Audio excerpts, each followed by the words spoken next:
It is Friday, November 16th, as we are here on the Cine-Men movie podcast, here with Johnny and here with Ed.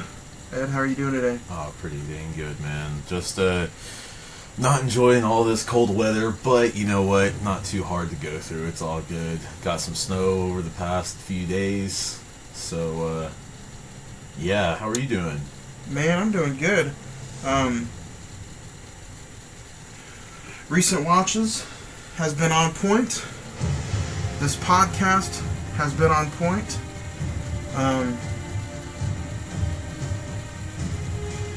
I couldn't be happier with the way things are going right now. Oh, hell yeah. As we're recording this, it is Monday, and the news broke today, as we will touch in a little bit of movie news a little bit later on. Yes, sir. That Stan Lee has passed away. Heavy hearts go out, to the Lee family. And Stan Lee, the co-creator of all the Marvel comic books. Tons of characters. Completely put him on the map in order for this, what we now see, this huge universe just take off. Yes, sir. So, big, heavy heart on this episode. I know the last one was, because we were doing it over Robin Williams. But Williams had been deceased for at least 2 years at that point. Yeah. So, still a bit of a heavy heart, but the thing is he literally died the 12th. So, I mean, that's... Oh, man.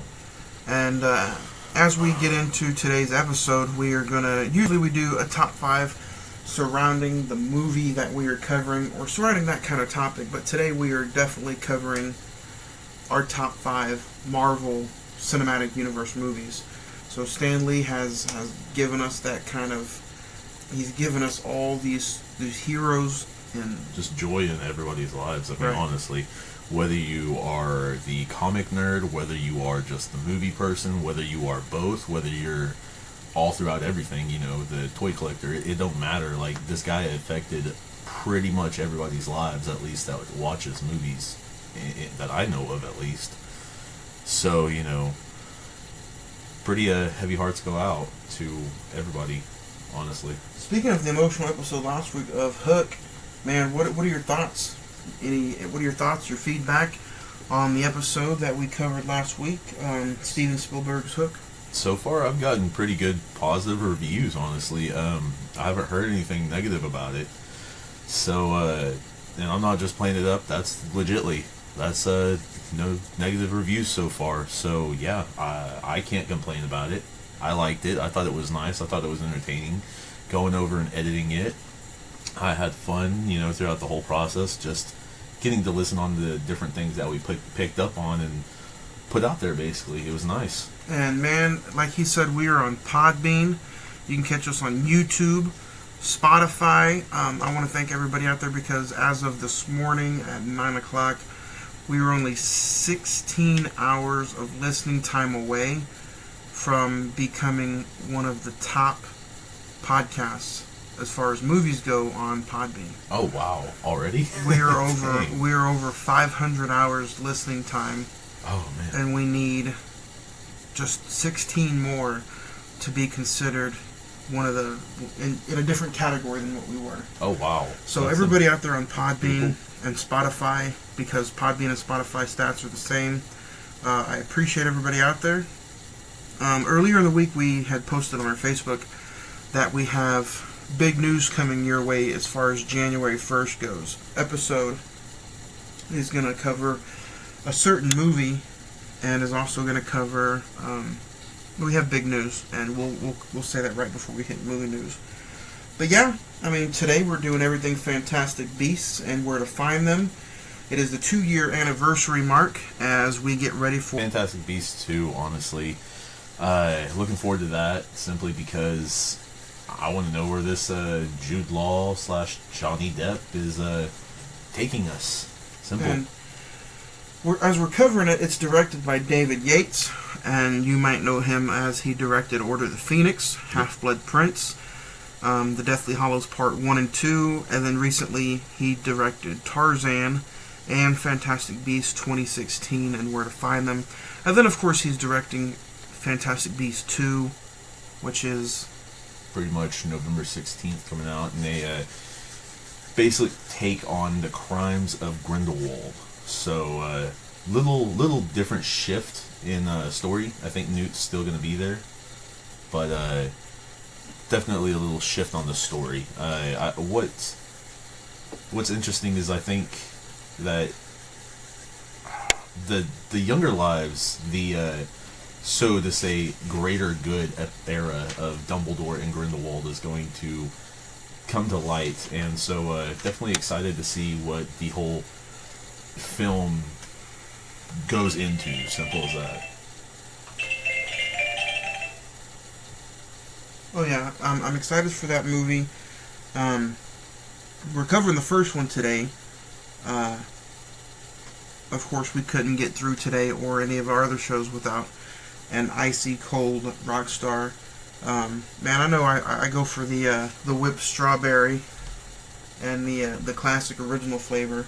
What flavors do you like? Mainly the classic, the original one, yellow black can. That stuff's great. Dreamsicle though is not bad at all though. Try it? Yeah, I have, and yeah, it definitely tastes. Oh man, it tastes just like the ice cream or just like the sherbet, I should say. So yeah. The one thing I can't wait to get into later on in the episode is we did say we're going to cover our top 5 Marvel movies with the news that happened today. But if you want to follow us on social media, all you have to do is just go to that Facebook page, and it's Facebook 405. Facebook search Movie Reels 405. That's MOVIEREELZ.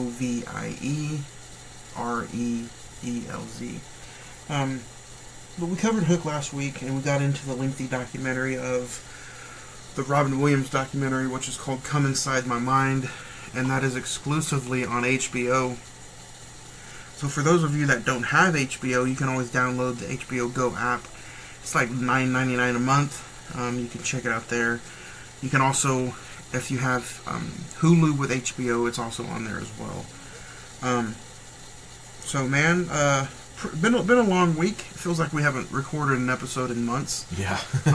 Practically. So with that, pretty much, do you have any recent watches? Anything out there that you've been getting into? Let's see. I recently watched Halloween. I recently watched... Again? Yeah. Did it change your view? We talked about it. I told you about it last week that I watched it after seeing 2018. Did 2018 play into your mind at all while watching it? A little bit, yes. I can't deny that, definitely, just because, knowing the sequel's future, it was definitely a little crazy. But still love the old classics. Yeah. It's kind of like an old racehorse that you can't deny. He was a good champion, good winner. But got into that. Seen Spider-Man Homecoming the other day, actually. Was that your first time view? Oh, no. That's like my 12th. I like that movie quite a bit. Tom does pretty good in it. Tom Holland, I thought he did pretty good. I am definitely looking forward to seeing that young man reprise Peter Parker / Spider-Man roles in the future. But yeah, I haven't had a lot of recent watches, this week at least. So those are basically my 2 that I've done.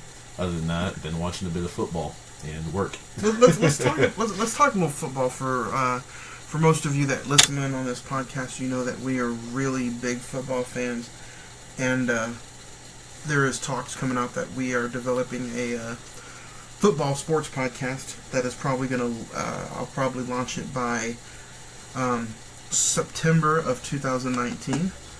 Oh yeah, so, definitely. September 2019, you can be on the lookout for the Cine-Men football podcast. Yeah. But yeah, let's talk a little bit of football. I know you're an OU fan. Yeah.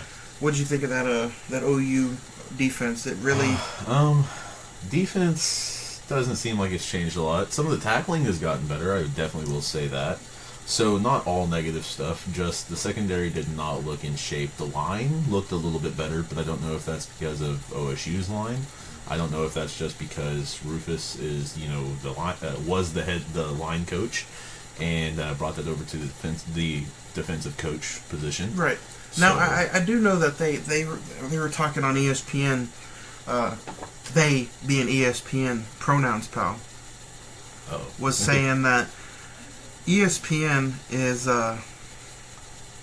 saying that they're not putting OU higher than 4 unless somebody else loses, because the defense is just not a contending defense. Which, I mean, I can get that, because I think Michigan is ranked... They got the number one ranked defense in the country, yeah. Definitely, I can understand that, because I'm pretty sure, stats-wise, I know that, like, Tagovailoa... I know OU's defense is ranked last.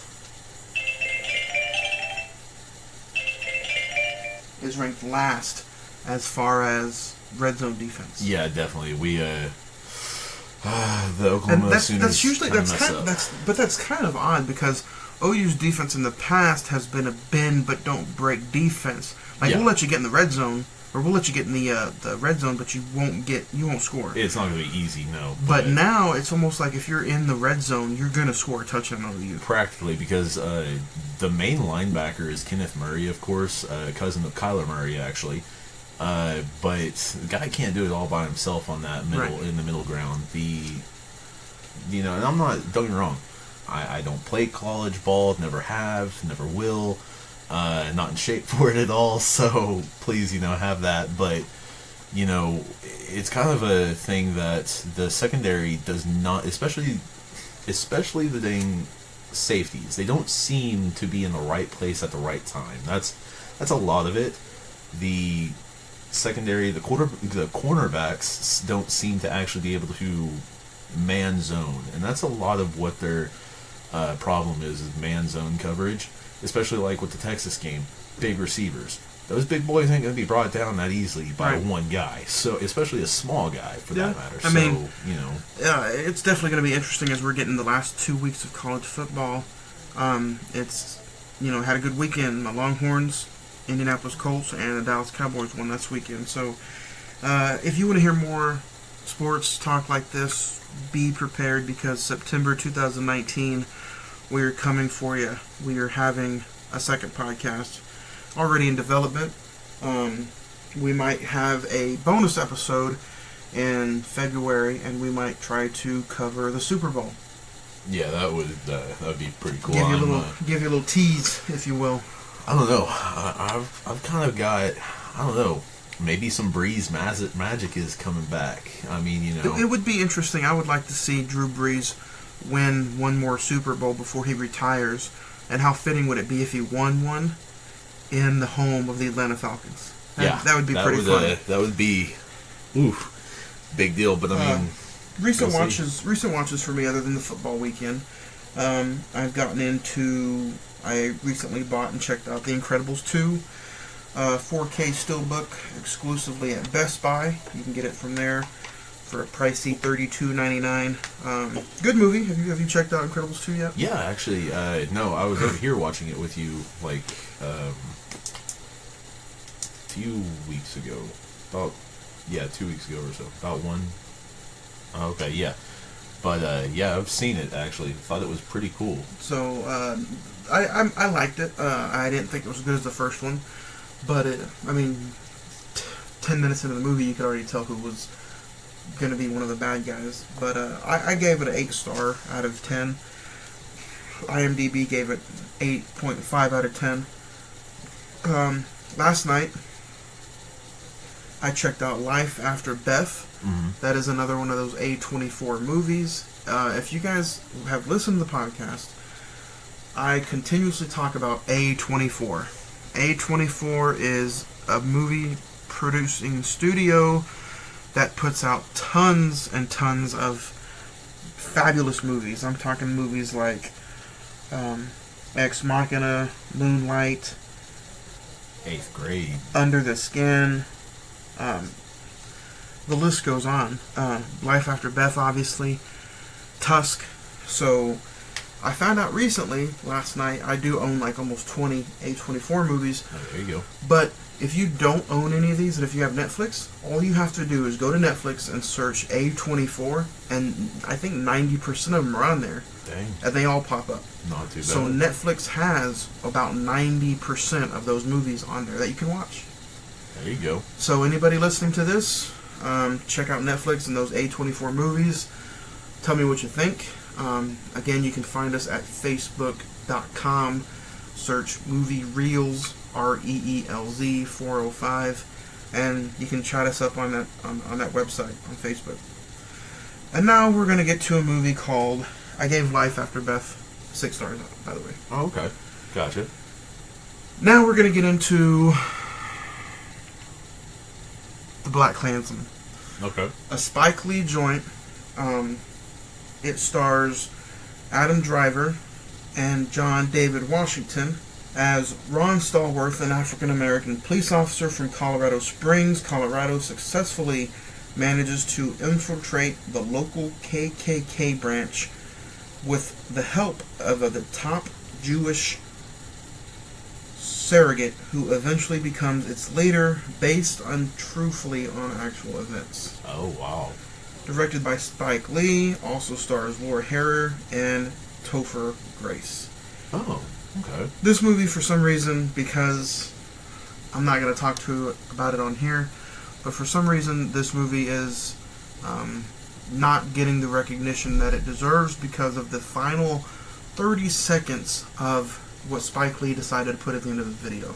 At the end of this movie, I'm not going to get into it, I'm not going to comment about it, but if you want to check it out, all you have to do is purchase the movie, find it on Vudu, rent it, Redbox it. Black Klansman. The movie is fantastic. I give it 8 out of 9. I give it 8 out of 10 stars. Okay. It's smart. It's funny. It's got a little bit of comedy genius in it. It's got your rogue police action, if you will. Everything Spike Lee touches, I enjoy. I don't think the guy has directed a bad movie. I can get into this movie all day long. I literally wanted to rewatch it the moment it was over. Not too many movies like that I can do. Right. This is going to be one of them. Okay. So I would check it out. Just remember that Spike Lee has never won an Oscar, and I don't think he's ever been nominated. This year he deserves not only to win, but I believe he deserves to at least be nominated and recognized for this work. And it's like talked about another one is apparently Robert Redford is basically doing his last one that you can actually vote to for an Oscar. Yeah. In The Old Man and the Gun. I recently talked about that on I believe it was the Shining episode. Mm-hmm. That was a movie that he had gotten publicized or criticized for it being one of his. He already came out and said it was going to be his last movie. Mm-hmm. But now he's pretty much telling the Academy that if you want me to win an Oscar, you're going to have to give me this one. Which is kind of crazy. I mean, ballsy, honestly. To me, honestly, Robert Redford, he is a name. He's been out there, but oh yeah, I haven't. Some of his movies that I've seen, I enjoyed some of his work, but he's not one of those. As far as I go, like as far as my opinion goes, I haven't seen a movie of him and just been like, oh my god, you have to see this. Right. His performances are, to me, they're good, but I haven't seen one to me that's just like, oh my god, you have to check this out. Gotcha. Okay. So his kind of work is just not towards my opinion. Have you seen any of his stuff? A little bit here and there, a little bit, yeah. So, but yeah, I mean, we're getting into November. We're getting into some Christmas time. What are you excited about coming up? Are you truthfully, Fantastic Beasts 2, and then definitely looking forward to seeing Aquaman. I think that'll be a good first week of December. Yeah, I think that'll be a good continuance of the DC universe. I just really hope they get their shit together. I think they probably will. I mean, I'm optimistic though. Yes, no. I enjoy it. Don't get me wrong. I would sound like a dumbass if I criticized any of their stuff. I enjoyed all the DC movies. Mm-hmm. I enjoyed. Well, I know you're an old hat for Batman. Right. I enjoy all the DC movies, but I just think they have Marvel in the back of their mind, and they're trying to be too much like Marvel. Overthinking. You don't need to be like Marvel. You don't need to put a movie out every year. Marvel rolled the dice in 2008 with Iron Man. Oh yeah. And it took off for him. Yeah, I mean, RDJ. Does that mean that doesn't mean that DC has to do the same thing? Because if you then force it, it's not going to turn out the way you want it. It's not going to turn out the way you want it to and then therefore Marvel rolled the dice, and they organically started something amazing. Yeah, they did. And that's the word I'm going to use, is organically. DC, even though they're putting out movies, and to me, I enjoyed all of them. Right. Man of Steel, BVS, Suicide Squad, Wonder Woman, for that Wonder matter. Woman was amazing. I mean, yeah. Justice League, I enjoyed all of them. I'm probably going to enjoy just Aquaman. So, if you just work and make one movie your project, and don't worry about 5 or 6, I think the ceiling is the limit. The sky is the limit for DC. Yeah. Because, I mean, honestly, they've got so much to work with. So much. Sometimes too much. But, I mean, that's the same with Marvel. They've got a lot to work with. But it's just you have to find that perfect median in a way. And, I mean, Marvel has found it to where DC has cultivated some of it, but not all of it yet. But see, that's the thing, is you get DC gets criticized for when they put out a movie like Justice League, and there's too much funny haha with the Flash.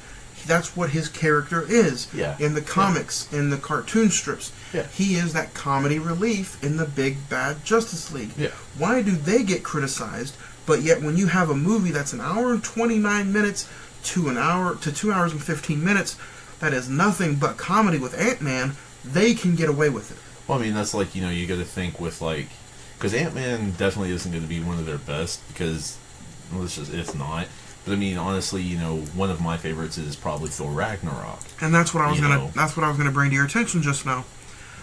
Thor Ragnarok, to me, was good, but at some point in the movie, I felt like, okay, these jokes are way too much. Yeah, there didn't need to be that many jokes in this, big bad Thor dark movie. It's supposed to be, dark. Yeah. Simple as that. So I mean, honestly, at some point in the movie, I did feel like there was a little too much laughter going on. Right. Honestly, like with DC, I think maybe if they started off with Batman, like a legitimate franchise Batman, instead of a may I go, may I come back, I don't know, Batman. Like, I feel like they might have started off better. Maybe they started off wrong, because, I mean, you've got Ben Affleck and Henry Cavill both leaving. So, I mean, that takes 2 huge punches right there, because those are the 2 big guys. I mean, legitly.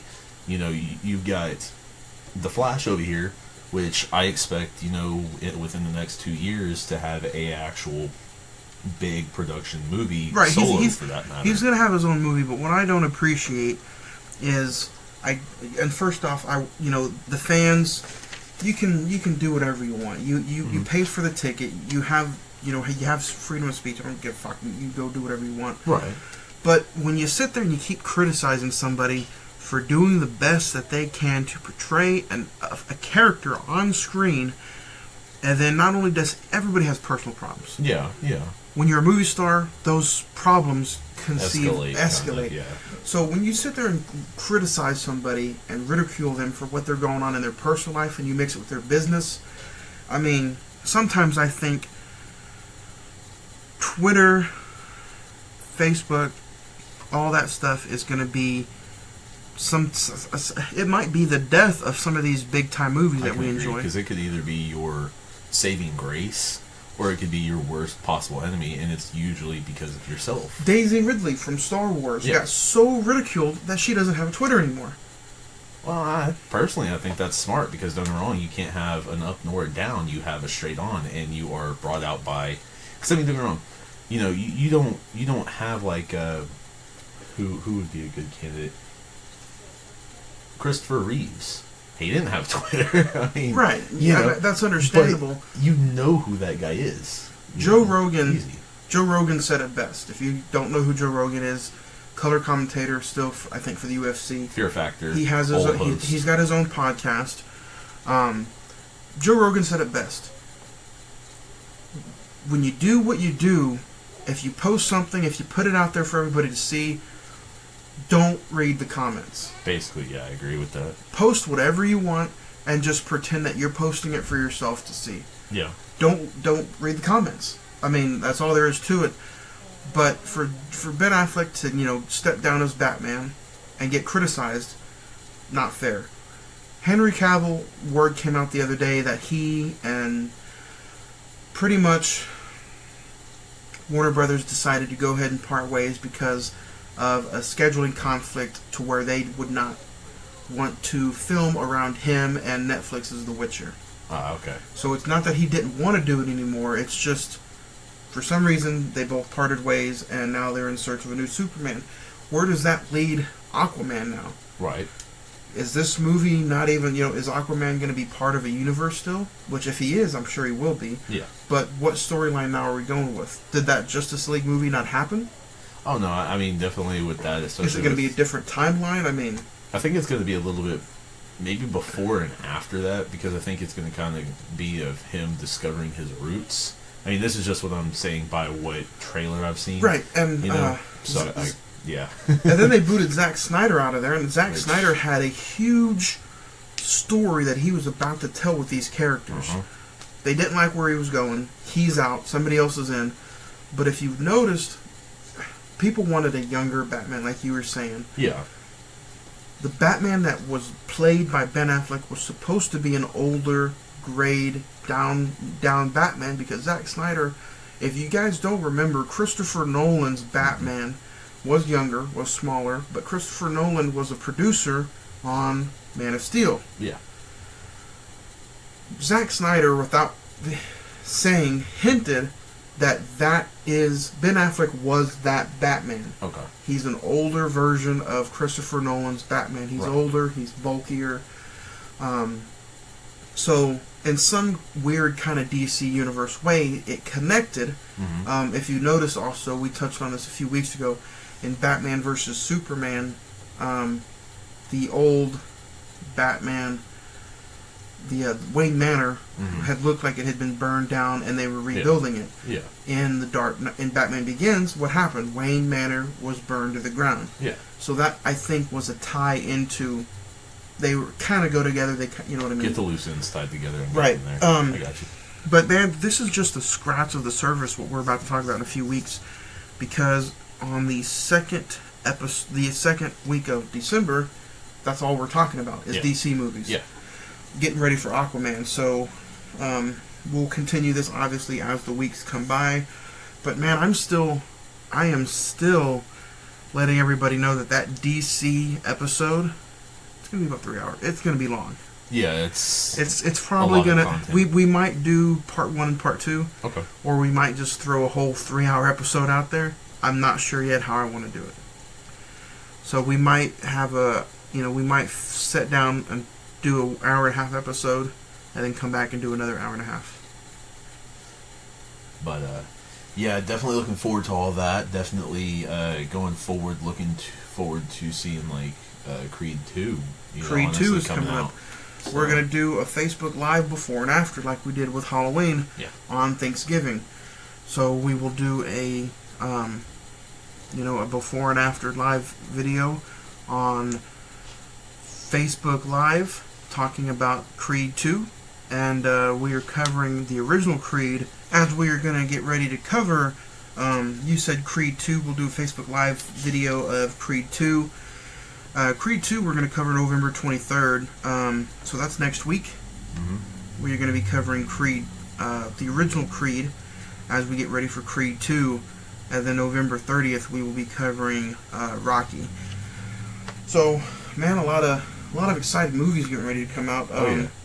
Grinch just came out, but we will touch on Grinch here in just a few minutes as we get ready for movie news.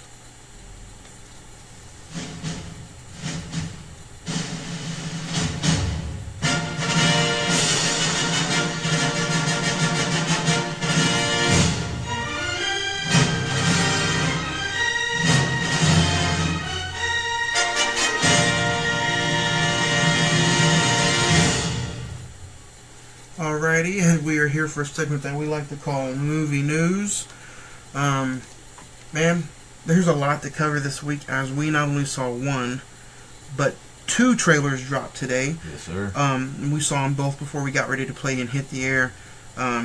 Toy Story 4. A little bit, not much on that one. I mean, just a small teaser, but it was still cool. I mean, I thought it was a little funny, at the end when all of the toys kind of basically got broken up by I think a spork, honestly, with like almost like furry pipe arms. Almost like a Jackass trailer. Kind of, yeah, but I mean, I've heard several things. Man, Right now it's just speculation, but Tom Hanks did put on his Twitter feed that he choked up when talking to the cast about the final scene. Like, couldn't even truly do the takes in one take or even in 2 or 3 takes because it was the ending or the part of the climax was getting to him so much inside of it. So definitely interested in seeing what happened with that.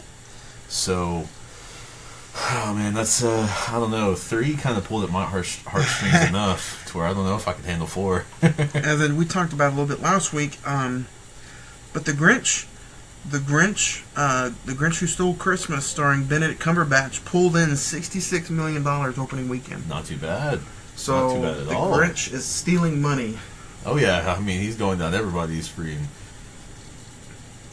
pockets, if you will. No I guess. kidding, and definitely pronouns for this. All the topics in movie news today were brought to you by Movie News app that you can get on the Play Store, presented by News Fusion. So I would check it out. I would download it. Also today, Child's Play the remake gets an official date and it gets an official poster. And you heard the plot, kind of, if you will, earlier. Bit, yeah. So what do you think about a adult being electrically, kind of an AI deal, if you right. will, I guess. It could be cool.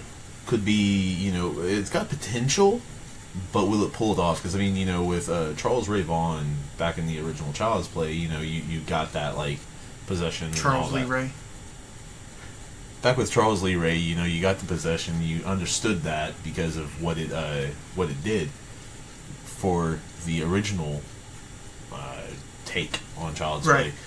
Now they've got it to where apparently it's going to be a doll that is either programmed as a deadly doll, and then the supposedly the Asian worker who possesses him through electronically, or however you want to explain it, kills himself. So it's definitely going to be. I'm going to check it out. Oh yeah, I mean, I want to see where it goes, but yeah, it'll definitely be nuts because of the different aiming, I guess you could say, to where it's going. So definitely one to look out for. And then Disney celebrates this year of as we approach 2019. Disney celebrates 90 years of Mickey. Oh man, that's crazy. You have any fond Mickey the Mouse? I'm never a big Mickey Mouse fan. I've never been a huge one, but I mean, several different adaptions. Definitely, Fantasia was always a Fantasia's good on acid. I mean, I wouldn't know. Don't condone that, by the way. But no, Fantasia was always a weird childhood favorite because it had a bit of fear mongering as well as it had the imagination factor, and that's one thing you can always kind of count on Disney for is imagination factor, because every movie that they come out with is either a little different, a little unique, great characters, usually great character development for that matter. So it's always a thing to look forward to with Disney. So and then we'll touch on it a little bit here as Pikachu the detective got the trailer dropped today, starring Ryan Reynolds as Pikachu. There are some family members of mine that are younger who are going to be in just. I like the story though. I'm not a Pokemon fan. I don't know anything about it. I got you. But this trailer, the plot for the movie looks original. Yeah, well, to a degree, because of course they've actually had Pokemon has had Detective Pikachu in the past. Okay. As kind of a special, event character the Pokemon Company has. So, it's not unheard of. It's just different that from what everybody else is accustomed to, or yes. probably was wanting. Well, not even just that. Because honestly, I mean, I've been a Pokemon fan since I was, 98, 99 when it came, or almost originally when it came out. But it's just Yeah, definitely different. So looking forward to that. The characters look good. I mean, you can tell it's CGI'd, but they look clean. They look nice. I think Ryan Reynolds as Pikachu is kind of a weird, especially him doing Deadpool. I think it is a weird. It is. Little combination. It is funny. It's going to be put out by Warner Brothers and Legendary. So I'm interested in that. The trailer is up on YouTube now. It looked good. Yeah. You can also check it out at the Cine-Men Movie Podcast Facebook. It's up there as well. That's Facebook search Movie Reels 405, REELZ 405. And then we'll finish up here with a little bit. But Loki is having a show. Yeah, Tom Hiddleston. Starring Tom Hiddleston. And oh, man. It is going to be on the exclusive Disney... Disney Plus, the streaming network for Disney. Kind of a I Netflix think it comes Hulu out this kind of time deal. next year. Yeah, But I so. heard, for all of you that are upset about it, for all you Netflix fans out there, all you poor motherfuckers, we'll edit that out. They're taking all that Disney stuff off of Netflix. Yeah. And Disney streaming services are going to be $15.99 a month. So, okay, like Disney's taking it all off of Netflix It's all and all that? It's coming off of Netflix. Okay, and putting it on to Disney Plus is what Ant-Man and the I've seen Wasp called. will be the last movie on Netflix. Oh, so wow, it's including everything. They're taking all that off, and Netflix Ant-Man and the Wasp will be the last Marvel movie that's added to Netflix. Okay. So I'm thinking that it's going to be up by this summer. Probably. I mean, it would be a definite good thing just because I know they'd rake in right there with that. Because you're going to want to see your Marvel movies, I mean, regardless. Simple as that. If you don't want to go out and pay $20-$25 a piece for them, $15 a month, Disney. And you've got all the old comic, or all the old cartoon classics you'll have all of it. Yep. Disney, all works. So, I mean, it'll be worth the $15.99 a month. Oh, definitely. Because, I mean, I know I've got several family members who introduced me back to Disney back when I was 5, 4, so. And definitely. then, finishing up here as, man, the United States domestic box office has already hit $10 billion in just 10 months. That's a record time as toward the past 2 years. They've hit 11 in, going on 12 months. Wow. But it looks like 10 billion in 10 months. And we still have 2 more months to go of movies. Well, I mean, you got to figure. And that's without Star Wars. Okay, that's a year without a Star Wars movie. Well, I mean, you've got to figure you had, Avengers. So, I mean, you definitely can't sneeze That's $1 billion that. right there. Exactly. Over $1 billion, for that matter. You had Black Panther back in February. So, I mean, you did get the solo movie and that too. Over the summer. It didn't pull in as... Actually, they broke even. They didn't make anything off of it, really. Gotcha. Because they had to reshoot so much. I was about to say, I thought that was pretty dang good. But, no, it was good, but Disney fired the director halfway in the middle. Oh, brought in okay. Ron Howard, and then they had to reshoot almost the entire fucking movie. Okay, that so makes sense. They about broke even with Solo. Gotcha. But, yeah, definitely a crazy time. So... And then, wow. we talked about Spike Lee earlier. He plans on having a film that's completely nothing but dance and pretty much a musical. He's going to try his art in a musical. Should be out next year. Pronouns Pal, we don't know what that movie is going to be called yet. And then, something that I cannot wait to cover, Tim Burton's 1989 Batman turns 30. Dang. And that's just sad. That's sad. So, I've never danced in the pale of the moonlight, so I think we're going to have to dance here in a few weeks. I mean, I can't really dance that well, but I can try and waltz with you if you want. So, we are definitely excited to announce our first 2 movies that we are going to cover in January. We are going to announce that at the end of the show. So, at the end of this podcast, we have our big news that we're gonna lay down on you. There's actually another movie news I wanted to put out there.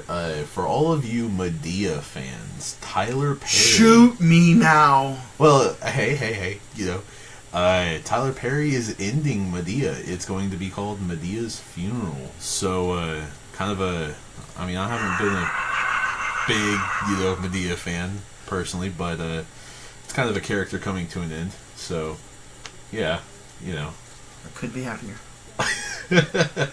But yeah, for all you Medea fans, Tyler Perry is ending the character soon. So, yep.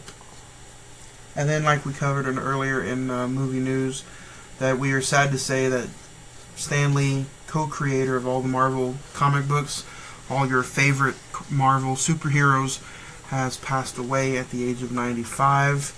I was never a Marvel fan before Iron Man came out, and then I still prefer my dark, gritty, horrible movies like how some of you say the DC over the Marvel. But man, I mean, I still go out. I still enjoy the Marvel movies. I love them. I own them all. So to somebody who has changed so many people's lives in just these, 10-cent comic books, 50-cent comic books, $2, $3, $4, $5, $10 comic books, to where now that they're up on the silver screen, no pun intended, and that these movies have changed people's lives.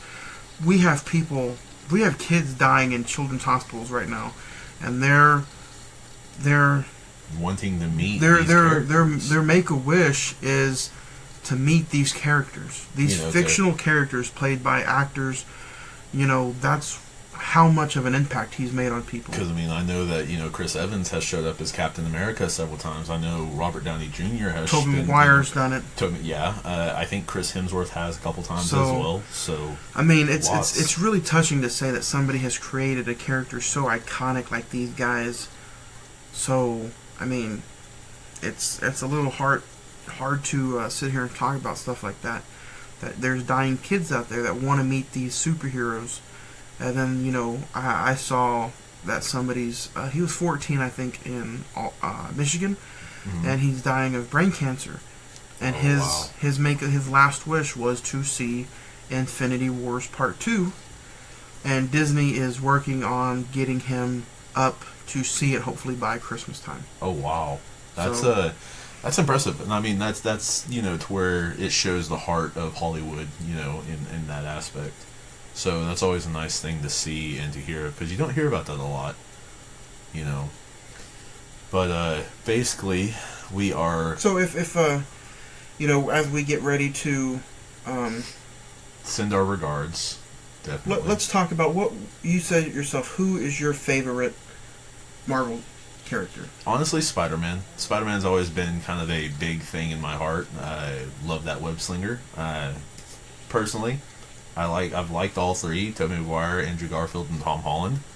However, so far, my favorite has been Tobey Maguire. For 1 and 2, 3 kind of lopped off a little bit, but 1 and 2 I thought was pretty cool.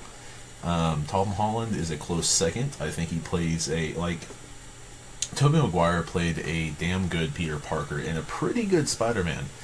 Tom Holland so far has played a pretty good Spider-Man with a nice Peter Parker. It's just because of the age. Yeah, definitely. Peter Parker's always been that young high school kid, so... Well, then I like the memes that I've seen, to where, Aunt May was, in her 70s, and then Peter Parker was, probably in his mid-20s. And then you have the one where Peter Parker's, yeah.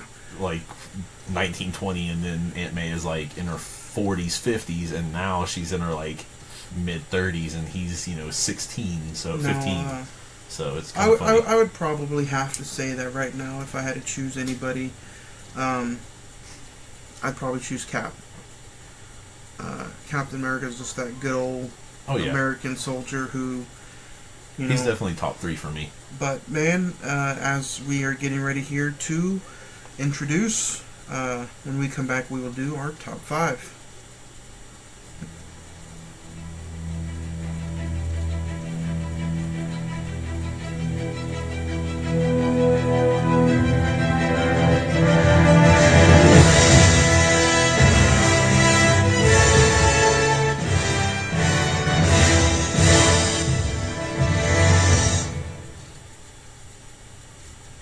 Goosebumps as far as today goes.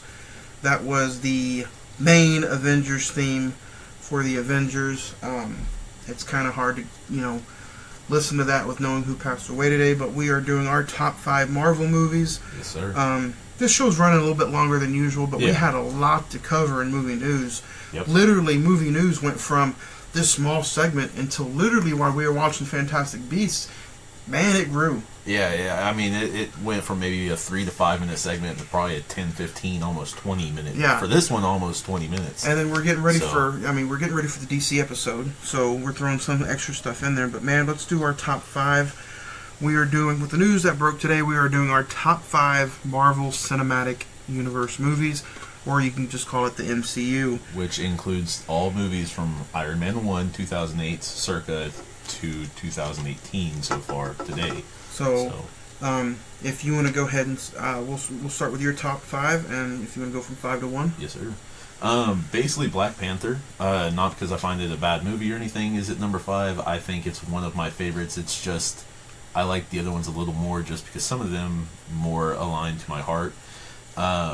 Truthfully, I thought it was really cool on Black Panther how it kind of aligned with Lion King.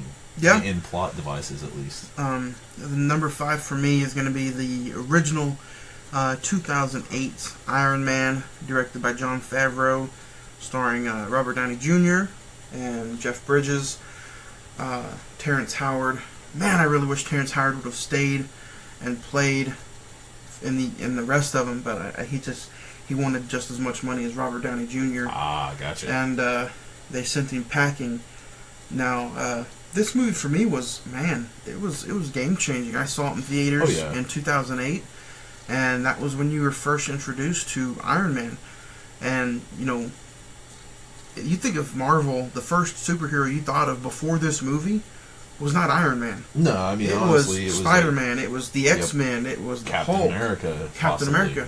They started Iron Man with Iron Man, Ant-Man. These are literally a lot of their second-tier backup superheroes. Well, I mean, Ant-Man was one of the original, I think, 10 that Stan Lee and the Marvel Comics created, for that matter. I mean, Iron Man took it off the ground, and then you saw Iron Man at the end of the end credit scene was trying to automatically get involved with the Hulk. Yeah. So that was good. Crazy. And then your number 4. Truthfully, I've got to say Spider-Man Homecoming, the new one with Tom Holland. Kid's good. I mean, don't get me wrong, Kid is good. You've got Zendaya in that. Zendaya, I feel, is going to be playing a major character simply because of her nickname, MJ, in the actual character. All of us know who MJ was. But, yeah, definitely love that one. It was a good heartstring puller. I enjoyed the villain in that movie. Number 4 for me would be Captain America Winter Soldier. To me, Winter Soldier, it should be higher up on my list, but I'll explain why. But to me, Winter Soldier is probably one of the better overall superhero movies, just because it gives more dynamic. It had a lot of character roundness to it. It introduces so many aspects of Captain America, and it shows you what he's getting ready to come into as far as Avengers Age of Ultron go. Yeah. And it feels like a spy movie. It feels like the old, gritty, war movie. And that's kind of setting up the cogs in the works for Civil War, for that matter. Yeah. As well. And that's what I enjoyed it, and I thought it was one of the better Marvel movies. Okay. I've got to go with the original Iron Man for my number 3. It's something that kicked all of this off. The MCU couldn't have, been any better kicked off. It's like Adam Vinatieri kicking the ball off for the game. So, yeah, definitely a big shout out to that one. Love that movie. I like seeing the guy, up in the air, big top guy, and all of a sudden, boom, rock bottom, crashes down to earth. Yes, he's still got his brain. But, yeah, he's got a lot to overcome, and he eventually does stupendously and crawls back and obliterates it. So, number 3 for me is going to be the Oscar hopeful Black Panther. Mm-hmm. This is going to be one of the first superhero movies to probably be nominated for more than one Oscar. Right. The Avengers, I believe, was nominated for Best Visual Effects. And they're pretty much nominated for Best Visual Effects. And actually, the only true superhero movie that really won a serious Oscar was The Dark Knight. Heath Ledger won an Oscar for Best Actor as the Joker. Right. So it would be awesome to see another one win here. Black Panther.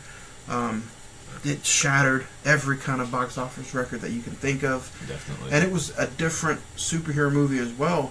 Also, Michael B. Jordan Yeah. getting involved. He was probably, besides Thanos, because Thanos was a badass character, Yeah. he was probably my favorite Marvel villain, if you will, of the year. Been about the best one, other than Thanos, of course. But I mean, Thanos is mainly because of the backstory and all that. Not many people knew of what Killmonger was and is. I mean, there was a lot of people who knew, but not general public knew. So So that's my number 3. And your number 2? Number 2, I kind of have to go with Thor Ragnarok.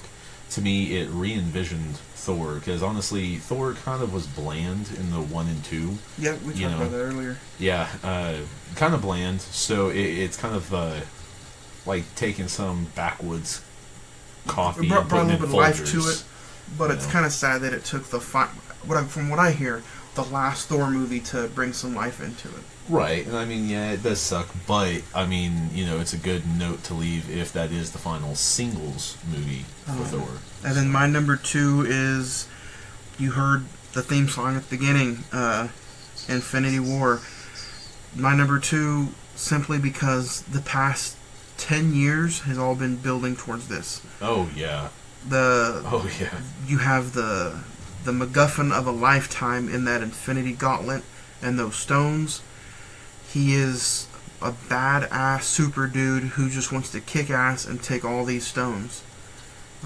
Nobody stands in his way. He demolishes all of them, and you get it. You pretty much see how serious he is at the beginning of the movie when he just fucking kills Loki, and then he pretty much pushes the Hulk back in his shell, and you don't see the Hulk for the rest of the movie. No, and I mean, honestly, Hulk was kind of a bitch for that movie, but I mean, when you're an all-powerful and then all of a sudden you get bested by someone else, I can understand that. I mean, it's probably a hell of an event. To tell a 10-year story and have it accumulate in a few months, it's unbelievable, and I think they struck gold with this. And now we're going into your number 1. My number 1 is Guardians of the Galaxy Volume 1. Part of this, if you know me, and you know me personally, for that matter, that first scene with his mother, really, really, really kicked my ass.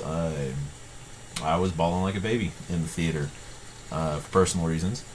But other than that, I thought it was a nice little refresher, a nice cup of difference, I guess you'd say, for the Marvel Universe. And it's not that it was stale, it was just kind of going along the same lines. And to introduce the Guardians was a nice just refresher, like I said. So definitely love that movie. That's the kind of movie. 2 was movie, pretty good. That's the kind of movie you want your comedy to be in. Oh yeah, definitely, because I mean, Chris Pratt, I mean, you can't really go wrong with him. Parks and Rec, and Jurassic World, coming up with that, and then now, of course, Guardians. Yeah, definitely can't go wrong with him. So, how about your number 1? What'd you pick? I picked Civil War. Okay. And that's just because the budget for this movie was huge until Infinity War came out. Right. But you saw Cap, and you saw the dangerous things that could happen if the Avengers were real. Oh yeah. And you saw a line being divided. Yes. 2 egos that were bigger than life itself. Basically. And 2 just badass characters going at it, who they believe that they were right. That's what's going to happen if you have a team like that, I think. The Golden State Warriors. You can't tell me that Kevin Durant joining the Golden State Warriors doesn't clash with Steph Curry every now and again. Oh, yeah. I guarantee but at the end of the day, they do what they need to do, and they win. Yeah, they do. But Civil War introduced Black Panther, Spider-Man, and then you saw more screen time for certain characters that you didn't see in the past. Team Cap all the way. People were complaining that the Wasp wasn't in it because, I mean, you saw her thinking of Ant-Man. Yeah. And then Ant-Man was in Civil War. But I think it's good that they waited for Ant-Man and the Wasp to debut her so she can get a little bit more airtime. Oh, yeah, definitely. And on top of that, you want a little bit of secrecy. Right. I mean, can't get everything. So that's our top 5 this week. We went ahead and did a Audible and did top 5 Marvel movies as we salute to Stan Lee. Yes, sir. And now that's what leads us into today. Cutting into the steak right now. I'm about to whip out the beef and the potatoes and I'm gonna serve you up and make you some broth with my beef. And we're getting in to Fantastic Beasts and Where to Find Them.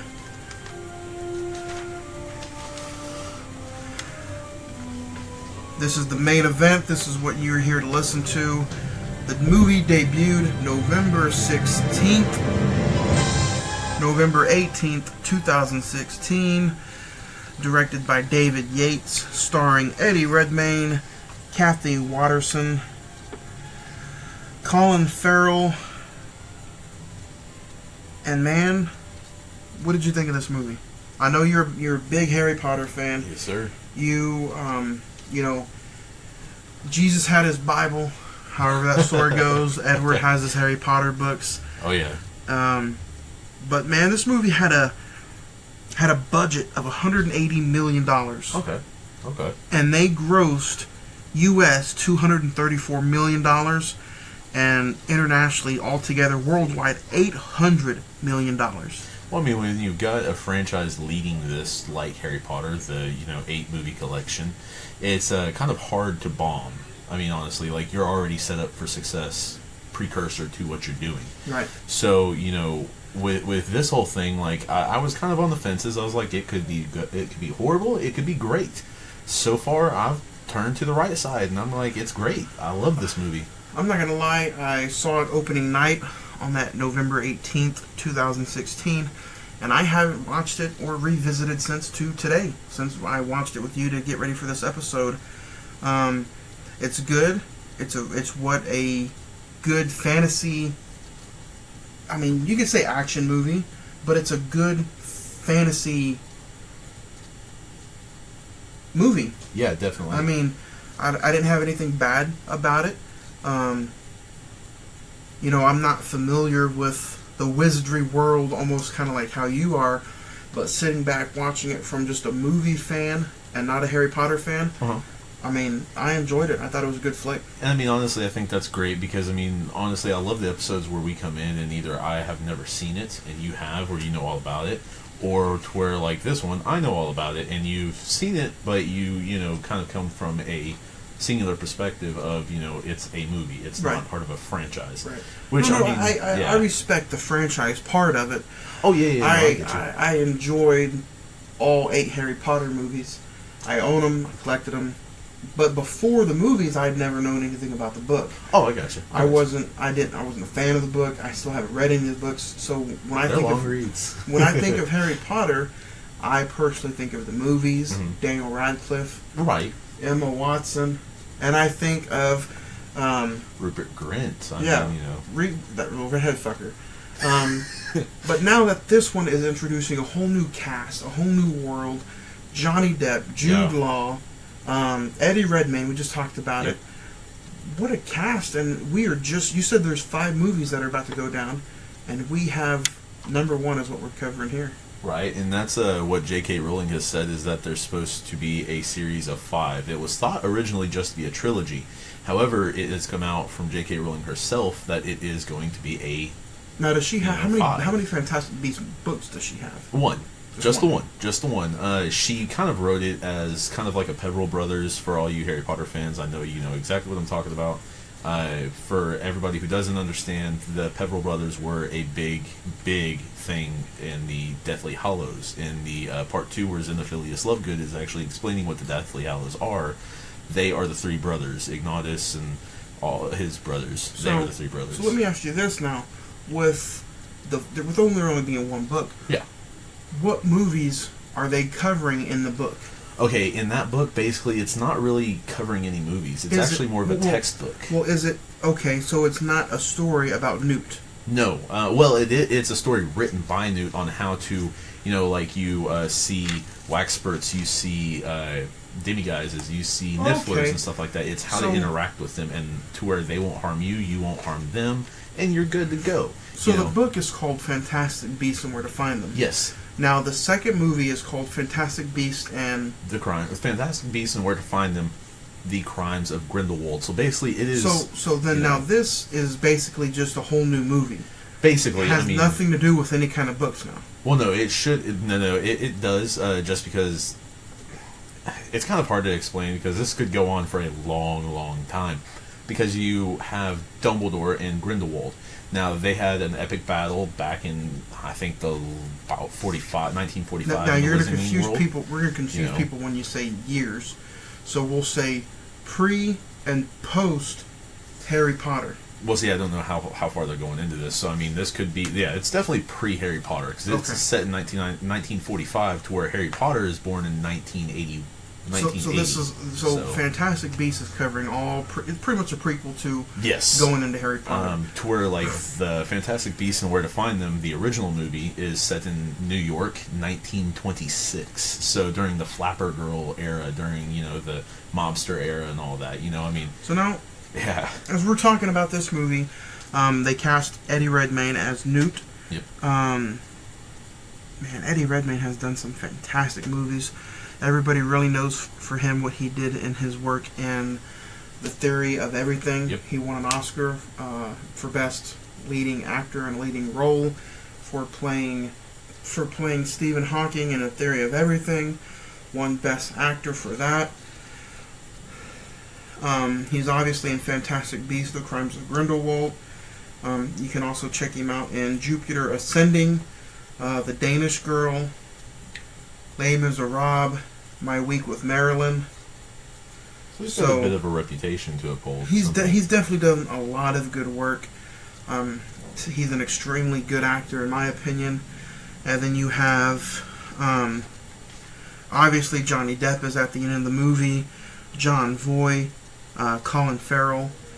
But the concept of this movie is Newt, who is walking around New York City with his briefcase. He loses his briefcase to a what they call muggle. Or, in this, actually, a nomad. Because it's different than the Harry Potter world. Just by little differences. Because the MACUSA versus the Ministry of Magic are basically the governments. Now, the MACUSA was actually set up back in 1693, so, about 65 years before the actual United States government was set up. So, kind of crazy right there to have a fictional government set up a lot longer than the actual government. But that's what it is. Also stars Dan Fogler as Jacob. And you had an interesting little tidbit at who was supposed to play Jacob. There was actually talks with Michael Cera as Jacob Kowalski, and I don't know. Great actor, but it would have been a little bit odd, just because now Jacob Kowalski to me is a heavy-set, middle-aged American that is a baker. So it definitely would have been a little different to see the skinny, body of Michael Cera playing this guy. But I mean, hey, it happens the way it does. So simple as that. Everything that leads us here is Fantastic Beasts and Where to Find Them. Yes, sir. There's strange things going on all over the city. The people behind this, they're not like you and me. There's a hidden society. It goes back centuries. Yesterday, a wizard entered New York with a case full of magical creatures. And unfortunately, some have escaped. It was open? Just a smidge. Contain this, or it'll mean war.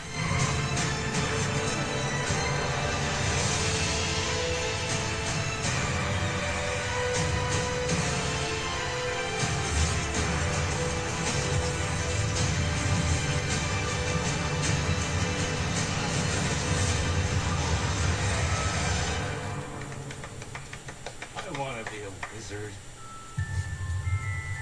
Experience it in IMAX, in theaters with a great deal. So that follows the adventures of writer Newt Scamander and New York's secret community of witches and wizards 70 years before Harry Potter reads his book in school. Like I said, I didn't have anything bad to say about this movie. And to me, it's definitely different than the Harry Potter movies. But anything in those movies can show you that anything can happen. Oh yeah. Whether it's Harry Potter's first year or his final year. Knowing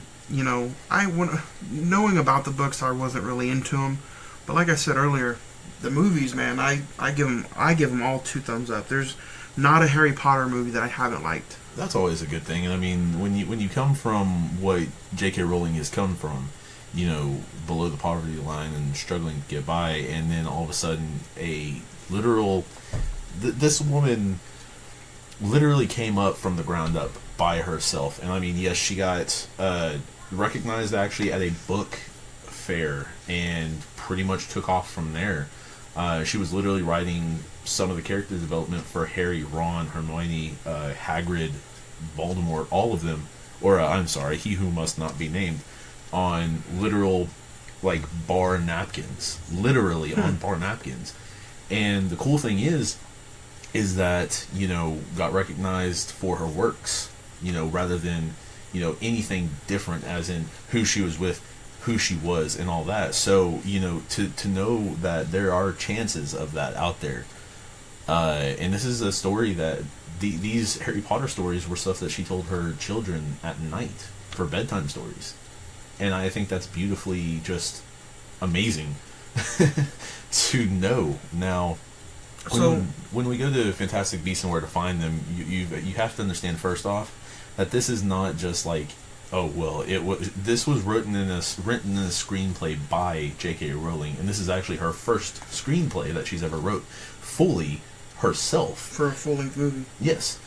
She wrote all the books, of course, for Harry Potter, but she wasn't the one to write the screenplay because they changed up the characterism a little bit. They changed up some of the story. They put the Hollywood touch on it. Yes, but one of her big things was she needed and wanted. It wasn't just a want; it was a need to have her characters like what they should be. And I mean, she's had her hands, both of them, not just a little touch of her pinky finger, but her hands in Harry Potter.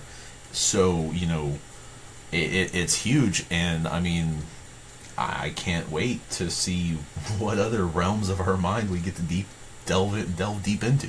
I mean, the movie delivers. It was highly recognized in 2016. In the 2017 Oscars, it was nominated for Best Achievement in Production Design. Obviously, wow. Yeah. The production design, the studio, I mean, everything was built. I mean, there was hardly any green screens. Everything was built from the ground up.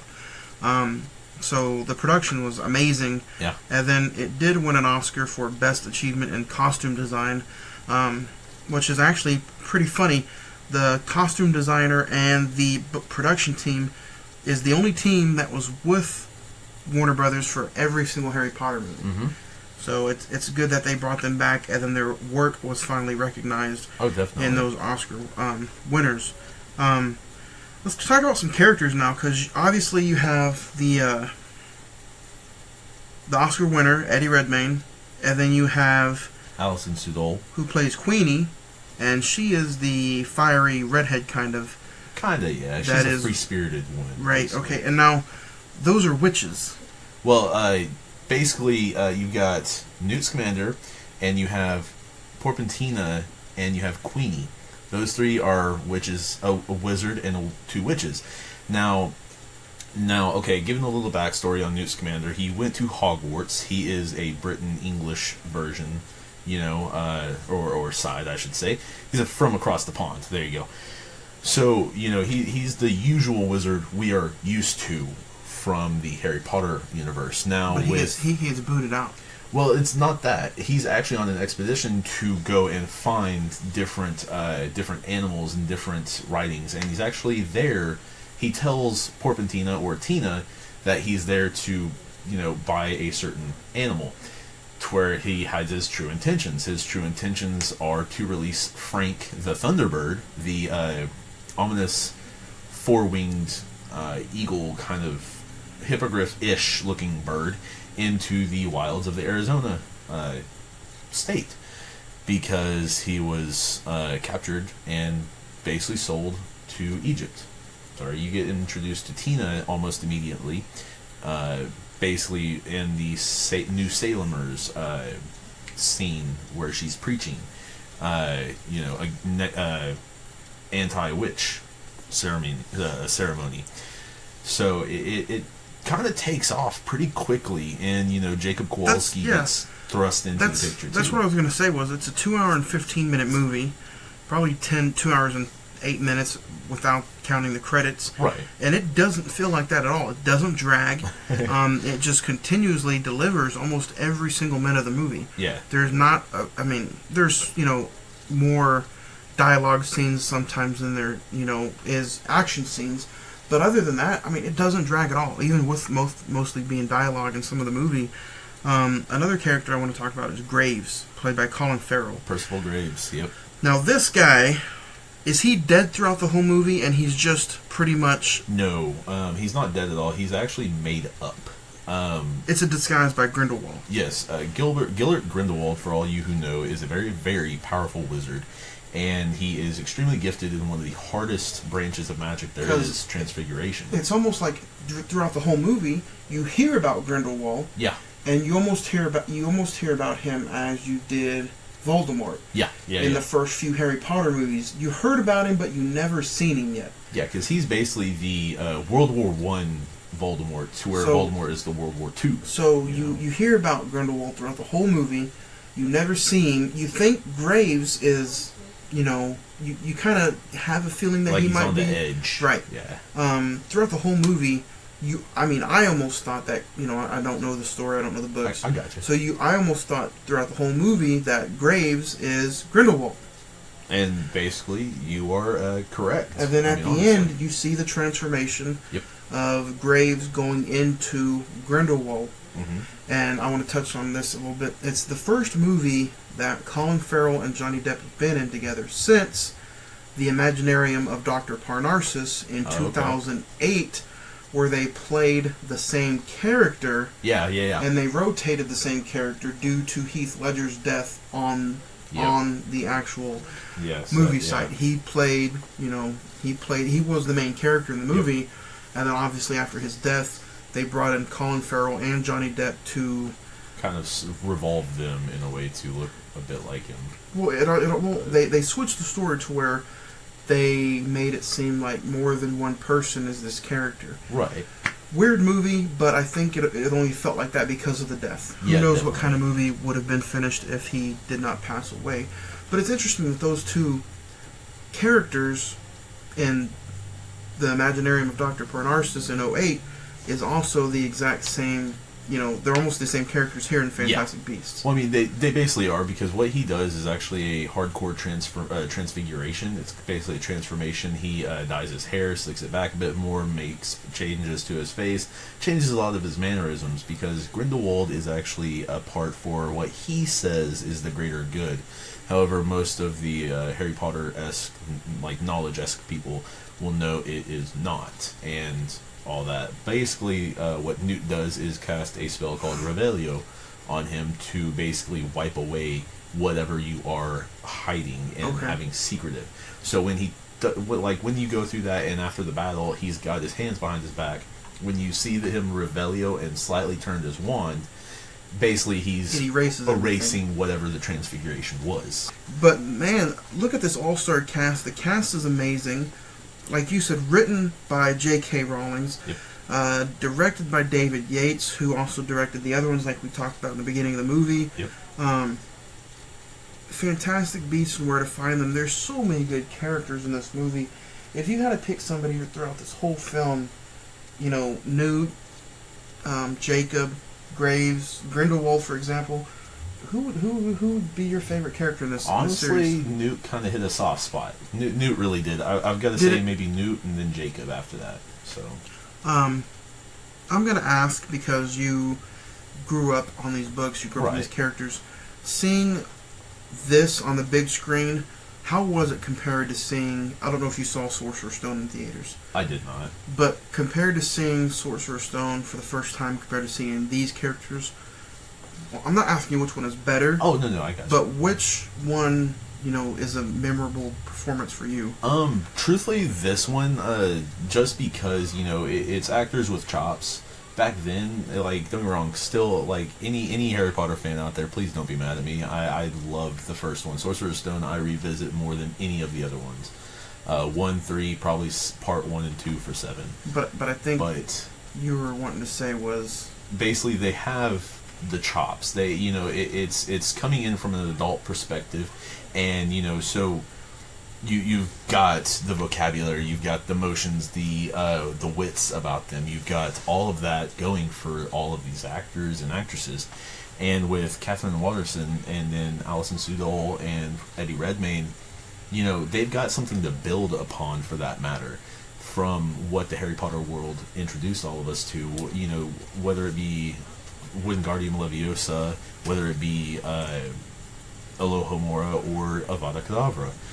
It's a ton of different stuff. So, is it almost easy to say that this cast doesn't have as much pressure on them as the Harry Potter and the Sorcerer's Stone cast did? Because I'd say that. They have to live up to the book. They have to live up to the expectation of the first movie. Other than, Harry Potter, other than Maggie Smith, Alan Rickman, you don't have a cast that is as big as the one Fantastic Beasts does.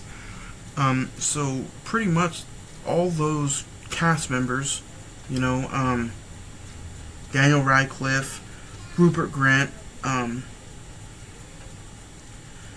Richard Harris, Maggie Smith, a lot of the kids were no-name actors, pretty much. Yeah, or just starting out. You had Rupert Grint that was in films like The Borrowers, which was kind of a slightly known Disney movie, but not really huge. John Goodman was in it. John Goodman, yeah, exactly. So I mean, there was a couple of them that had, but I mean, literally Daniel Radcliffe got picked because he was out of a play, and yeah. So I mean, there was more pressure on that cast compared to this first Fantastic Beasts movie. But I mean, if you had to compare the two, which it's not fair to, right? But to me, this one is almost it blew it out of the water. Yeah, definitely. Because I mean, this one you've got so many actors with so many chops. And I mean, don't get me wrong, Daniel Radcliffe, Rupert Grint, Emma Stone, Tom Felton, all of those beloved characters. I mean, they all reside in very, very big places in my heart, books and movies for that matter. One of my first crushes was actually the actress who played Ginny. So yeah, but no, you've got so many different ways to look at this and so many different ways to go about it that's not even funny. And for me, Fantastic Beasts and Where to Find Them picked up and trudged on hard. I mean, they really did great for it. So when I say that, I think this one, maybe was a little better, it wasn't the introduction to the movies. It was basically the way that they just picked up and basically beat feet. I mean, they ran with it, literally. The thing that's interesting to me in this first movie, I enjoyed all the scenes. Like we talked about earlier, none of the scenes to me were weak.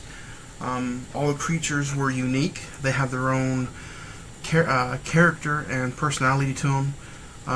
Him trying to get that little fat duck-looking thing that steals shiny things, Niffler, to me was some genius, comedy relief in the movie. Oh yeah. Him trying to get the rhinoceros in the tote, yeah, was another hilarious thing. I want to touch bases on one more thing about Fantastic Beasts. Mm-hmm. And that is the direction of where this is going. Okay. You think you're headed one way when they're probably going to just give you a swerve. Yeah. And, obviously it's all about money at the end of the day. They're out to get those big box office numbers. Right. And with a November release, usually a lot of your big movies come out November, December. So it's not getting any, easier for them. They want that big box office budget. Do you see them adding anybody else, character-wise or actor-wise, in this movie? Or do you think Johnny Depp as Grindelwald and Jude Law as Dumbledore, do you think that they're the last two that's going to be big that's introduced? I don't think so. I mean, honestly, because if you really look at it, I mean, I could see a origins for Voldemort coming up, or Tom Marvolo Riddle coming up. I could see, maybe happening of what took place with the Peveril brothers. I could see several different others. I mean, I would want to find out what Godric's Hollow was about. Bathilda Bagshot and all that. Anytime do you see Potter's mother, dad, or any kind of other family introduced in this movie franchise? That's hard to say, because I don't think they're going to go that far, because, I mean, like I said, it's set in 1926 New York. So what I think they're going to do is go to about when Dumbledore and Grindelwald clashed, because I think this is going to be predominantly about Grindelwald, kind of like what you said. It's going to be about a 5 to 10 year plan. I think so. Maybe even up to 15 year, somewhere around there, or 19 year for that matter. So, I mean, Johnny Depp's free. Disney released him out of his contract. He's no longer doing Pirates of the Caribbean. I think Jude Law is going to do one more Sherlock Holmes movie with Benedict Cumberbatch. Other than that, I think he's freed up to do whatever they want him to do. But now we're going to talk a little bit of fantasy booking, because the rumor came out earlier in the week, or actually earlier in the month, when the it really started getting to Fantastic Beasts time, that the rumor is that Disney is interested in purchasing the rights from Warner Brothers to have Harry Potter. Right. And that would completely change the entire aspect of what's about to happen. It is saying that Disney wants... They want the character. They want the money. They want the Harry Potter universe at Disney World. Right. They want to crush Universal Studios. Basically. They're right next door to each other. Yeah. If they take the Harry Potter character and take all that stuff and put it in Disney World and crush Universal Studios, there's nobody else to compete with. We're talking WWE crushing WCW. Disney would no longer have any more competition. Pretty much. With that being said, if Disney takes over and does Harry Potter, and they completely purchase the rights to Harry Potter, they've already said that they're going to completely just reboot the series, reboot the movies, reboot Sorcerer's Stone. Who do you see playing Harry Potter if they do that? I don't know. I think it's a huge, tragic misunderstanding and a huge, tragic mistake to reboot the entire thing. Now, if you want to go ahead and go on with Fantastic Beasts, if you, like I said, with Tom Marvolo riddled with, like the Peveril brothers and stuff like that, I think those stories would love to be told. I mean, honestly, I think they're begging to be told. Because, but no, I think rebooting and taking away Daniel and Rupert and Emma, I think that's a horrible idea, in my true opinion. Disney, if y'all do that, y'all are true dumbasses. My bad, but sorry. Because there is actual talks of them taking over the story, taking over the characters, and completely redoing everything. And if they redo everything, man, you talk about more money every year, because whether you like it or not, if they put Disney Presents Harry Potter and the Sorcerer's Stone in theaters, box office money. I don't know. I mean, they're wrong. Okay, you've got to think about it like this. You got to look at it this way. In 2001, when Sorcerer's Stone came out, how old are those 10-year-olds now? Yeah, I mean, I was about 10 then, so how old are those 15-year-olds now? Right, about in the 30, 32. All it is reintroducing that character to a whole nother generation. Right. There's 5, 10-year-olds that weren't alive then that don't know who Harry Potter is.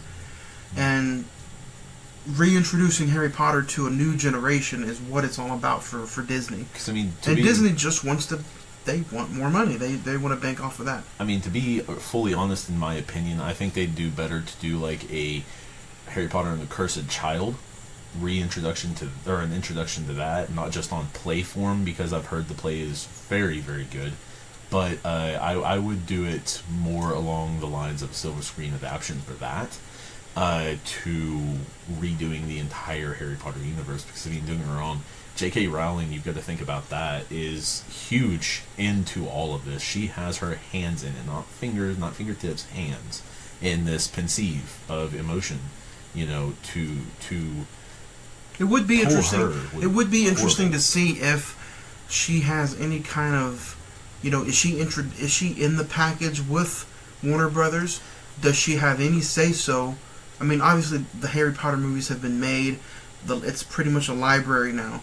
That library can be sold by Warner Brothers, but does she have a say-so? I think she does. I mean, honestly, I think that she... Now, she has a say-so in the books, you know, but I don't know if she has a say-so if they can sell the rights of the movie to Disney or not. Well, I mean, I know she's one of the producers, one of the, you know, big guys in there. Pretty much the producer just puts up the money for the movie. Right.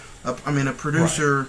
Right. Christopher Nolan produced Batman vs. Superman. But he doesn't fully own it. No, he wasn't on site for any of it. Gotcha. He just helped give money for the budget.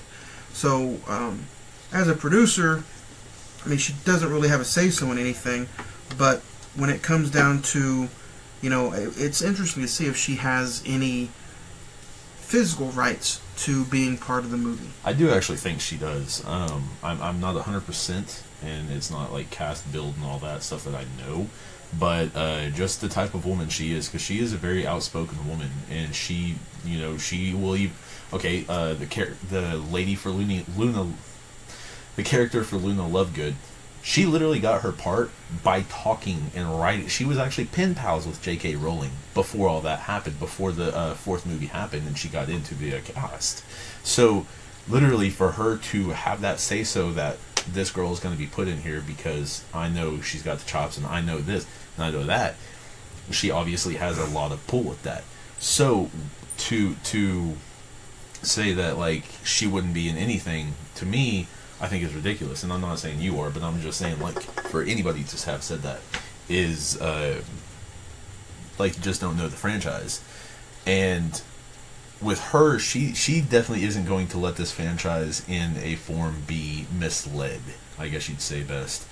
Simply because it's got too much lore. And I mean, don't get me wrong, the fans, they're like Star Wars in a way.